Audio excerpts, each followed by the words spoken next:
Johor Bahru, Johor. Surau Ar-Rahmaniah dibina sekitar tahun 1980-an. Surau ini sentiasa dipenuhi dengan ramai jemaah setiap 5 waktu. Norman Azri Abdul Aziz, pengerusi NGO Persatuan Kebajikan Ummah, telah menjalankan kerja-kerja kebajikan lebih 10 tahun lalu. Anak jati Johor, lazimnya dia turut turun padang untuk membantu membersihkan kawasan surau atau masjid pada setiap kali aktiviti yang dijalankan bersama rakan sukarelawannya. Keazaman yang tinggi dalam membuat kerja kebajikan menebal tatkala dia terbabit dalam kemalangan jalan raya mengakibatkan sebelah kakinya dipotong. Sejak kemalangan itu, dia terus gigih meneruskan perjuangan persatuannya yang mempunyai objektif tersendiri dalam kerja-kerja kebajikan. Cuci surau, membersihkan surau dan masjid ni adalah kita punya main aktiviti kita daripada awal. Jadi kita memang daripada dulu kerja kita memang membersihkan surau lah. Cuma kerja-kerja macam ni orang tak berminat pasal dia memerlukan tenaga kan. Kemudian kita ada beberapa aktiviti lain lah sebelum ni, macam kita support kubur. Maknanya kalau ada orang-orang yang meninggal, kita akan supply diorang dengan khemah. Cuma yang kuat dulu kita punya pengasas lah. Berbeza dengan Norman, Zakaria Muhammad adalah pengasas kepada NGO Gerak Ihsan Mahfirah Amal atau GEMA. Berasal dari Terengganu, tamat pengajian dia berhijrah ke Johor untuk mencari pekerjaan dan kehidupan baru. Dia mula menggerakkan GEMA sejak tahun 2013. Tumpuan dan fokus utama GEMA adalah membantu golongan yang memerlukan, terutamanya pesakit-pesakit, waris pesakit, juga warga kerja hospital. Pernah menjadi sahabat jalanan atau gelandangan, ia tidak mematahkan semangatnya untuk meneruskan kerja-kerja amal sebagai tanda membalas jasa masyarakat yang pernah membantunya suatu ketika dulu.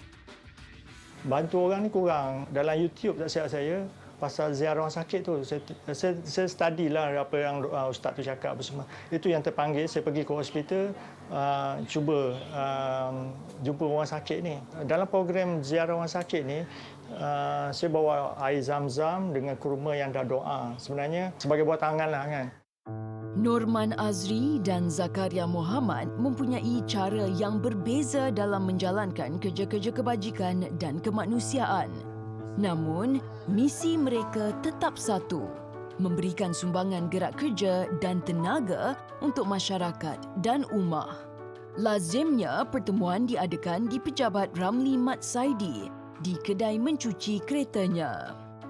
Bagi Ramli, dia bertekad mewakafkan pejabatnya untuk kegunaan sahabat-sahabat NGO.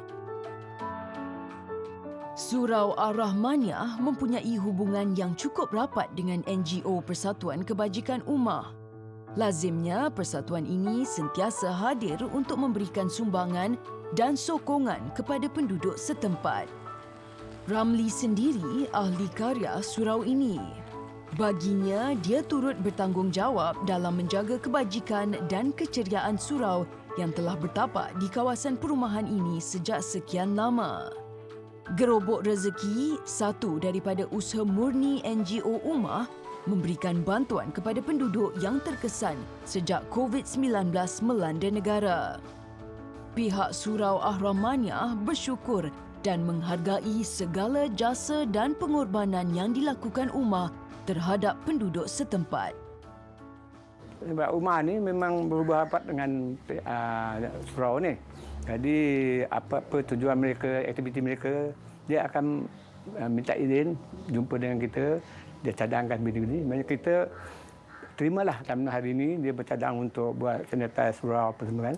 Dia awal-awal dalam hubung kita, kalau tak dengan pengurusi ke apa dengan dia jawatan kuasa, maknanya dia minta persetujuan. Semuanya dia tanggung. Dari segi apa benda mana dia, tenaga apa semua mana dia kasih tanggung. Hingga ke jamuan pun dia juga terlibat. Fokus utama penubuhan Persatuan Kebajikan Ummah adalah membersihkan kawasan surau dan masjid yang dilakukan setiap bulan sebelum pandemik. Ahli sukarelawan ini ingin memberikan sedikit kelainan berbanding dengan NGO lain dalam usaha menyumbang tenaga dan masa terhadap Rumah Allah ini. Saiful Bahrin Abdullah, Naib Pengerusi Persatuan Kebajikan Ummah. Dia antara individu yang terawal mengasas NGO ini dan meneruskan legasi sahabat seperjuangan mereka, Said Hassan Said Ali. Alhamdulillah, kita perlukan dalam 7 orang satu tim. Walaupun kita ada 70 ahli dengan suami isteri, tapi kalau dapat 7 orang turun, setiap projek pun dah kira baik. 2 jam, 8.30 sampai pukul 11. Kita yang orang tak perhatikan sekali, tandas. Lepas tu longkang keliling. Lepas tu tanah, dan sawang, vacuum, kipas. Kipas pun kadang-kadang diorang tak perasan. Diorang cuci bawah tapi tak cuci atas. Jadi itu semua kita buat. Campur kalau ada muslimah, dia akan susun sejadah, telekung, Quran, baik-baik semulalah. Ramli telah lama berkecimpung dalam perniagaan mencuci kereta sejak tahun 2003.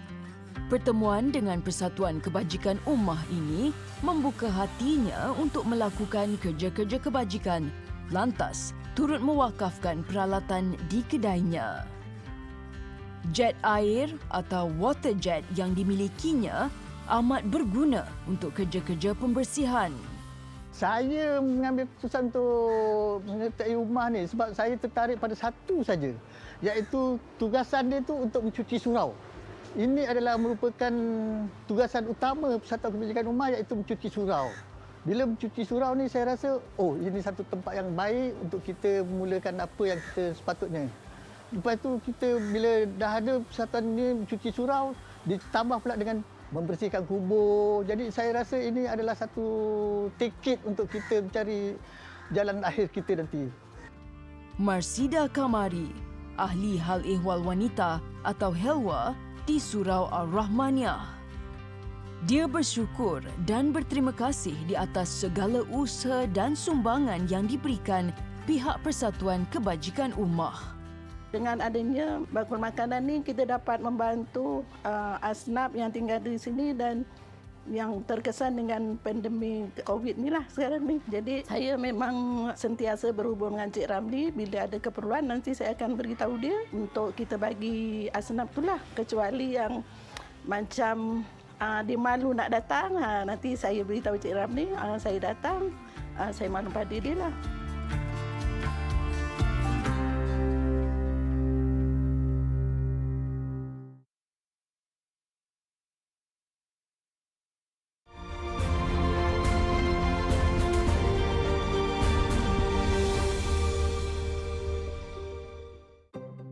Ramli dan Saiful Bahrin adalah tulang belakang bagi NGO Ummah. Mereka sering melakukan perjumpaan untuk membincangkan sumbangan dan bekalan yang diperlukan mana-mana rumah kebajikan mahupun rumah asnaf dan anak yatim. Lazimnya Persatuan Kebajikan Ummah ini menyemak barang keperluan rumah terbabit dan seterusnya berbincang dengan penaja. Econ Save, pasaraya yang turut aktif dalam melaksanakan pelbagai program amal.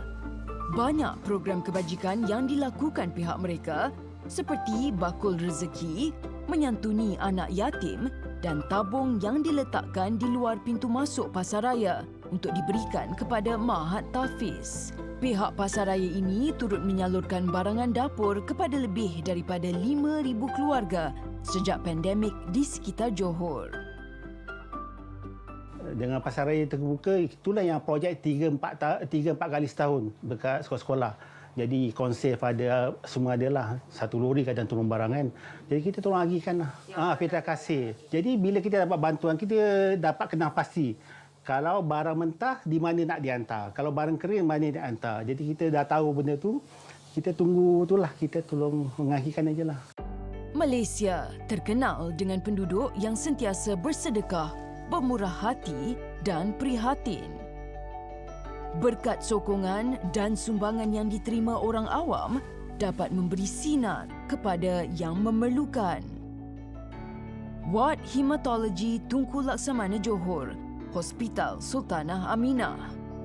Ward khas ini menempatkan pesakit kanser darah yang dirasmikan Permaisuri Johor Raja Zarif Sofia almarhum Raja Idris Shah pada tahun 2018.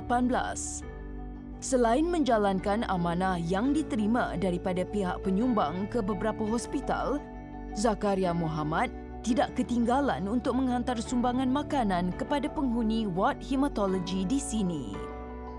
Dia yang tidak asing lagi di sekitar kawasan ini dan kerap mengunjungi ward untuk menyerahkan sumbangan kepada pesakit dan juga warga hospital, tidak kira dari segi sumbangan makanan mahupun peralatan kelengkapan hospital.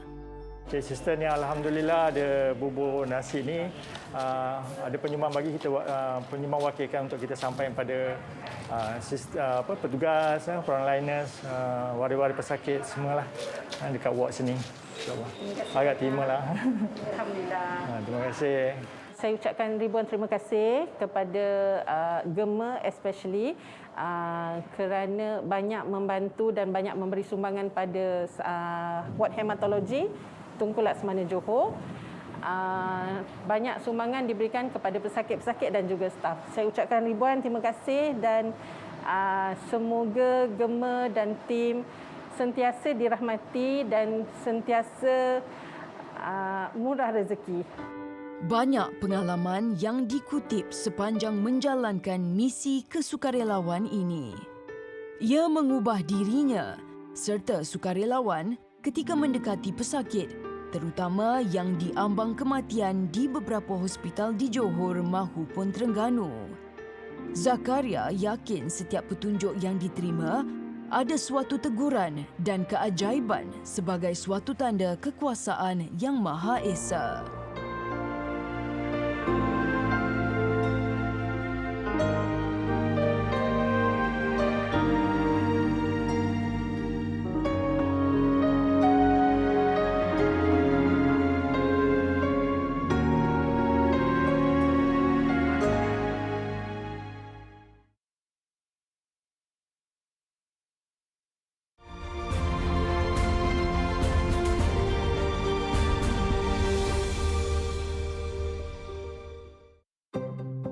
Kedai mencuci kereta milik Ramli memberi peluang pekerjaan kepada golongan belia, tidak kira penduduk tempatan mahupun warga asing. Dia mengenakan caj yang agak rendah berbanding kedai mencuci kereta lain dengan niat untuk membantu meringankan bayaran pelanggan-pelanggannya. Menjawat sebagai setiausaha dalam ummah, Ramli bijak mengatur jadual kerja hakiki dan kerja kesukarelawannya. Saya menyusun kerja-kerja, mengatur kerja-kerja dan sebagainya lah untuk memajukan lagi persatuan rumah dan buat laporan kepada ROS dan sebagainya. Jadi sekarang bila saya dah berkecimpung dalam Persatuan Kebajikan Rumah ni, saya rasa macam terpanggil pula untuk saya bekerjasama dengan rumah. Lalu saya mengambil keputusan untuk mewakafkan ofis saya ni untuk jadikan store untuk gerobok rezeki kita. Dan juga saya mengambil keputusan untuk memberi apa juga yang terhadap mampu saya lah untuk membantu Persatuan Kebajikan Rumah. Rumah Perlindungan Fitrah Kasih terletak di Taman Dato' On, Johor Bahru. Ia mempunyai penghuni yang terdiri daripada 87 kanak-kanak dan remaja dalam lingkungan umur 3 bulan sehingga 23 tahun. Anak-anak ini mempunyai pelbagai latar belakang yang berbeza seperti daripada kategori asnaf, anak-anak yatim dan gelandangan. Pengasas Rumah Perlindungan Fitrah Kasih adalah Muhammad Fitri Abdul Arshad dan isterinya Camelia Arifin. Rumah Fitrah Kasih mempunyai 12 orang pembantu yang memantau dan mengurus segala keperluan harian penghuni. Anak-anak dijaga dengan penuh kasih sayang. Masing-masing dilatih untuk bersikap berdikari dan saling bantu-membantu antara satu sama lain. Kerjasama yang terjalin antara NGO Ummah membantu segala keperluan asas bagi penghuni Rumah Perlindungan Fitrah Kasih amat dihargai. Dengan sokongan dan sumbangan daripada orang persendirian, badan korporat dan rakan-rakan NGO, ia dapat memenuhi segala kekurangan penghuni. Biarpun mempunyai kaki tangan yang sedikit, ia tidak mematahkan semangat bagi warga kerja di Fitrah Kasih untuk terus menjalankan tanggungjawab demi menjaga kebajikan anak-anak di sini. Apa yang kami impikan ialah perubahan ke arah positif, kejayaan dia orang bila keluar dari sini menjadi manusia yang lebih sempurna lah. Itu yang kami impikan, itu yang kami harapkan. Alhamdulillah lah ada. Sekarang ni macam kalau ikut standard rumah perlindungan kita sampai 18 je lah untuk anak-anak. Tapi dekat sini mana anak-anak yang tak ada waris yang masih memerlukan sokongan kami, masih kami bantulah. Sekarang ni kalau untuk apa yang kami ada sekarang, kita ada 4 orang lah yang sambung belajar, yang support under Fitrah Kasih lah. Pendidikan amat penting dalam membantu memajukan seseorang individu. Mereka juga tidak dilupakan untuk menerapkan nilai-nilai agama dan moral selain pembelajaran di atas talian. Kehadiran pelbagai pihak menghulurkan sumbangan begitu bermakna buat pihak pengurusan rumah perlindungan ini. Kalau macam di Konsep ni memang kita aktif dalam kerja-kerja CSR ni, terutama yang kita buat kerjasama dengan NGO lah. Jadi macam untuk hari ini kita ada buat sumbangan kepada Rumah Fitrah Kasih, dan pada hari ini kita ada sampaikan sedikit barangan dapur apa. Lepas tu kita hasil perbincangan tadi pun kita akan membuat satu bako rezeki lah di pintu keluar salah satu pasaraya Konsep untuk memudahkan pelanggan untuk menyumbang lah. Jadi saya rasa dengan sumbangan saya yang tak seberapa ni, bila kita nampak orang tu senyum ke, orang tu gembira tu, kita dah rasa macam sangat syukur lah, sangat senang hati lah. Memanglah aktiviti sosial ni tiada gaji, tiada bayaran, dan kita khidmat ni ikhlas semata-mata kerana Allah. Okey? Jadi kita sebagai generasi muda, kita kena mengambil langkah untuk sama-sama meneruskan perjuangan generasi veteran ni supaya khidmat kepada masyarakat ni dapat diteruskan demi agama, bangsa dan negara, insya-Allah. Tidak semua individu mampu meluangkan masa untuk membuat kebajikan dengan kudrat yang ada. Namun, Zakaria merasakan bahawa ia satu tanda dari Allah Subhanahu Wa Taala agar terus membantu orang-orang di sekeliling untuk melaksanakan amanah dan tanggungjawab.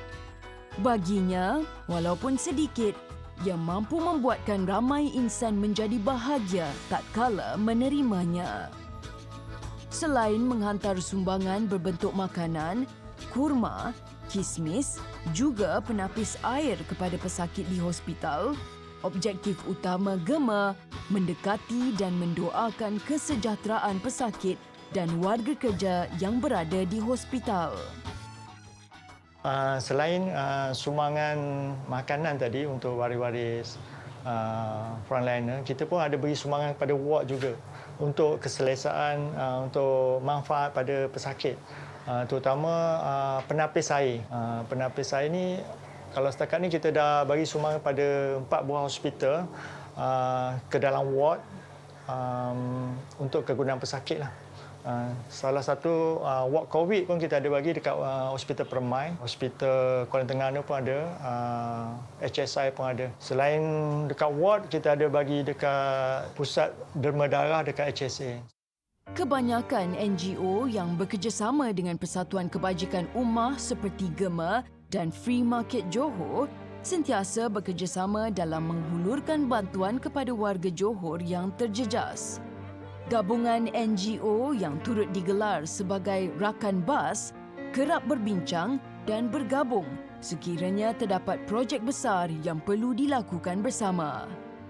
Setiap badan NGO yang ditubuhkan ada kepakaran yang tersendiri. Pasal kita sukarelawan, kita perlu gabung. Buat sendiri-sendiri memang tak mampu. Sama ada you support by corporate ataupun orang persendirian, tapi you takkan mampu sustain. Jadi kita kena gabung. Jadi itulah harapan kita. Umar mesti mempunyai dasar yang orang semua boleh terima dan kita boleh kerjasama dengan orang lain. Macam itulah. Rasa kebahagiaan bukan kita mendapat, sebenarnya kita memberi. Jadi orang yang ikhlas akan menjadikan kerja-kerja yang dibuat, apa saja kerja, kalau kita reflect kepada agama kita, kita buat segala perintah, tuntutan agama, tuntutan Tuhan tu, kalau orang yang ikhlas, dia akan menganggap bahawa segala amal perbuatan itu adalah membayar hutang kepada Tuhan. Kita ni semua adalah ciptaan Tuhan. Dan sebelum kita dicipta, Tuhan memberi dulu. Barulah kita ada kat dunia ni. Menjalankan kerja kebajikan perlu mempunyai keikhlasan dan keinginan dalam membantu masyarakat. Tanpa hati yang ikhlas dan niat yang tulus, pasti dirasakan agak berat untuk melakukannya. Begitulah antara prinsip utama yang dipegang kedua-dua badan NGO Persatuan Kebajikan Ummah dan GEMA. Apa yang mereka harapkan dapat membuka mata masyarakat untuk sama-sama menanam rasa ingin membantu orang yang memerlukan dengan tiada paksaan. Bagi golongan muda, pembabit,an mereka amatlah diperlukan bagi meneruskan legasi kerja-kerja kebajikan dan kemanusiaan pada masa hadapan.